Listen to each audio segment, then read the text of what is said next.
And welcome back to my channel. And I want to go ahead and rant today about uh let me start this way. Taking the high road is a slippery slope. Uh if you claim you take the high road and have class and manners, anytime you lose your temper, you're called out for your own hypocrisy. So I have, as much as I can, tried to take the high road, and I will continue to try to take the high road without hypocrisy. But like I said, it's a slippery slope. We are constantly surrounded in this world with every statement we make with telling a truth or a lie or making ethical decisions. So I am going to be one step further of being more cutting edge and talk about the reality of bigger failures than the Astros year. And do I think this Astros year was a failure? And I'll tell you this, as far as bigger failures, we are not a Moneyball team. We are not a top five team in the league as far as money, which would be the Giants, Cubs, Yankees, Dodgers, and I'm missing one. Giants, Cubs, Yankees, Dodgers, and Red Sox. So let's look at those teams real quick. The Yankees season was a failure because the media put so much pressure on them to win championships. And in the last 19 years, they've only had one championship, and that was 11 years ago. So therefore, they have become a team of mediocrity. So you can see the pressure on them like never before. And if you look at the ALCS, they have really developed this team in a way that's kind of scary. The problem is their pitchers are with Domingo Germán getting injured and Luis Severino really not being what his potential was a year and a half, 2 years ago. Because you could literally say a year and a half, 2 years ago, he was their ace. And with CC Sabathia becoming older, now retiring, that pitching, Brian Cashman not fixing the pitching at the trade deadline, not making any moves at all, was a complete disaster. That's a true failure. So this is where I said I'm going to become a little bit more emotional, a little bit more cutting edge. Now let's look at the Red Sox. They didn't even make the playoffs. They fired Dave Dombrowski. Their administration is in complete rebuild. Now let's look at the Cubs. They also didn't make the playoffs. They fired Joe Madden. They're in complete rebuild. And if you look at what was the other team here? If you look at the Dodgers, 106 wins, 2 World Series losses in a row, 7 division championships in a row in the easiest division, and no World Series rings coming out of it, and bounced in the first round after 106 wins. Do you think only playing 5 games in the playoffs is even compared to the Astros playing 18 games in the playoffs? That is a total disaster of a season.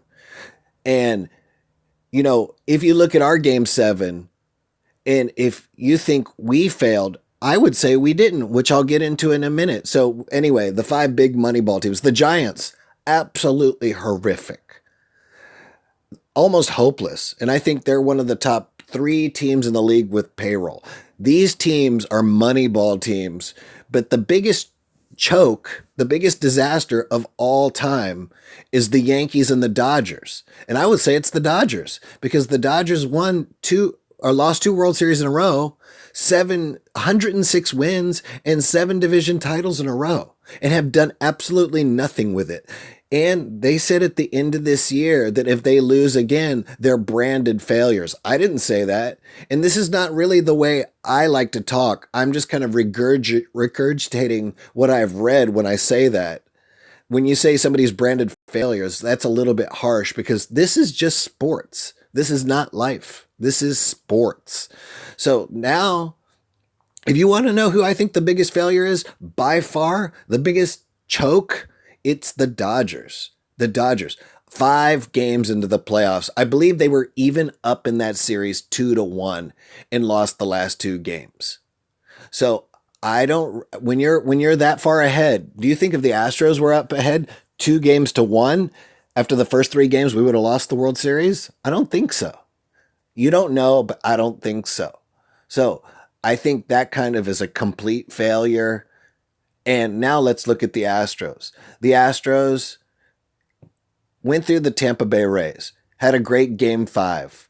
And honestly, I've told you guys before, I didn't in my subconscious think we're going to win that game. So we go through the ALDS, survive the beautiful, wonderful Tampa Bay Rays. Hats off. They're in the worst division of all time with the Yankees and Red Sox. And thank God the Astros aren't in that division.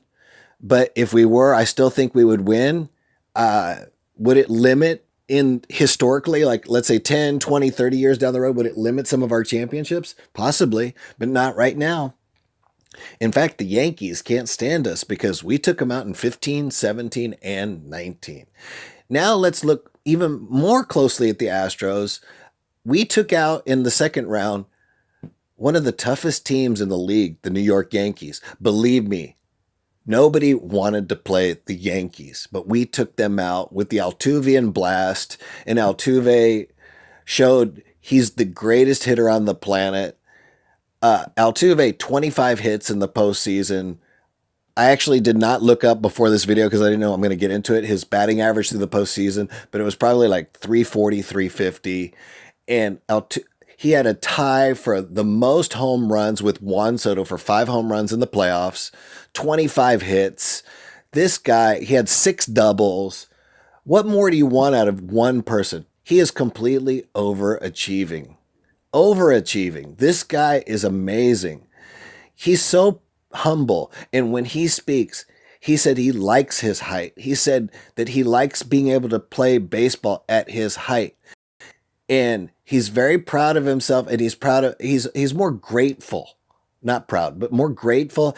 And he's grateful for the opportunity he's given. In the last interview that I saw with him, which I put under my CPR Rickster sports reviews, you guys can watch it. He thanks God for the opportunity 3 or 4 times, and he wants God to help everybody around him, all the fans, all the players, and help him have a beautiful life.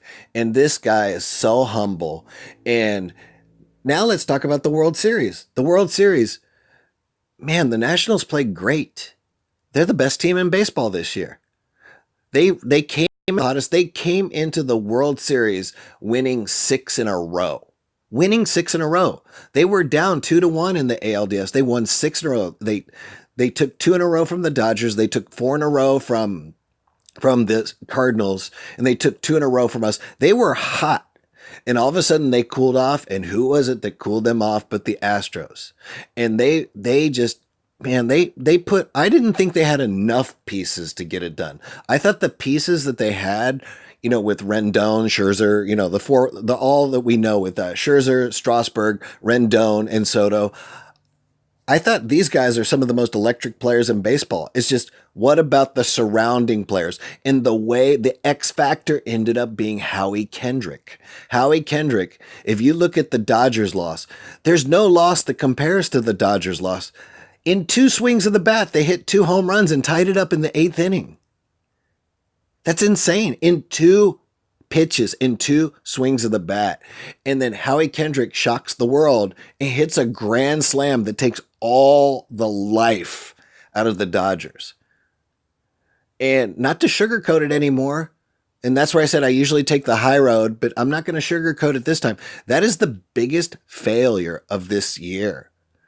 I would say as an organization, the biggest failure is the Yankees and Cashman for the non-moves. But as far as the biggest failed moment of the year, it's the Dodgers. And, I'm going to wish these teams all the best in competing. But some of these little failures, like Verlander's failure, it seeps in your psyche. And also with Kershaw's failure. During the regular season, these guys are going to be fine. But when the playoffs come,